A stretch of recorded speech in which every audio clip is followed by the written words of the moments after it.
Hi there, my name is Silvula Stiliano and I'm the Communications and Events Coordinator for SEAMO. Welcome to our series of interviews with our 2021 Innovation Fund Award winners. Good morning, can you please introduce yourself? Good morning, my name is Rachel Holden. I'm a professor in the Department of Medicine and a clinical nephrologist at KHSC. Thanks for having me.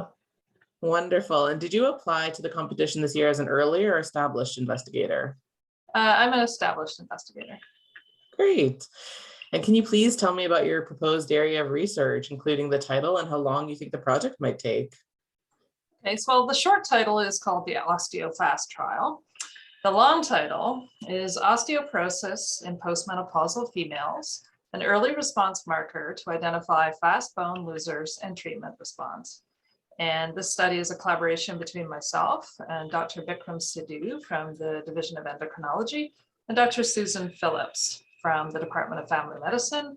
And I'd like to acknowledge Jordan Coffin as well, who's the research coordinator who's helped out. Wonderful. And what does receiving the Innovation Fund Award mean for you, your colleagues, and this project? Oh, it's an amazing opportunity to continue a research program that was developed out of a previous SEAMO Innovation Award that I received a few years ago. So the main area of research for the study is osteoporosis. And osteoporosis is a silent bone condition that decreases bone strength and increases the risk of bone fracture. And it predominantly affects females, particularly after menopause.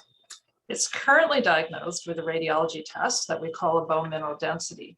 And that test tells us about the mineral content of bone, but it doesn't tell us anything about how fast bone is breaking down. So the purpose of the study is to determine whether a test called an OPTT, or an oral phosphate tolerance test, can identify females who are losing bone quickly and who may be at higher risk for bone fracture, or it could identify females that might benefit from treatment. So the OPTT assesses excretion of minerals, specifically calcium and phosphate, which are the constituents of bone, or the mineral constituents, into the urine after an oral phosphate challenge. And with the support of a previous SEAMO Innovation grant, we developed the OPTT in 40 females and males between the ages of 40 and 80, with 10 in each decade of life.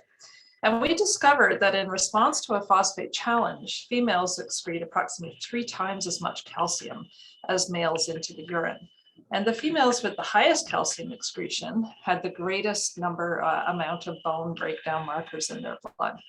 So that led us to believe that the phosphate challenge could reflect the metabolic or the dynamic state of bone at that time. So with this next phase of SEAMO innovation funding, our objective is to determine whether we can use this oral phosphate tolerance test to predict the change in bone density over time. And the second objective is to determine whether the OPTT responds to osteoporosis treatments. And specifically, we're interested in the response to bisphosphonates, which are the first line treatments for females with osteoporosis. And that drug is designed to decrease bone breakdown. So the OPTT itself is a very simple test. It involves a oral phosphate drink.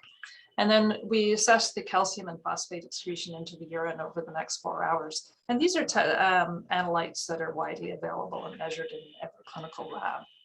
And what we hope is that with the oral phosphate tolerance test, we might be able to identify females that are losing bone quickly and who therefore might benefit from earlier treatment.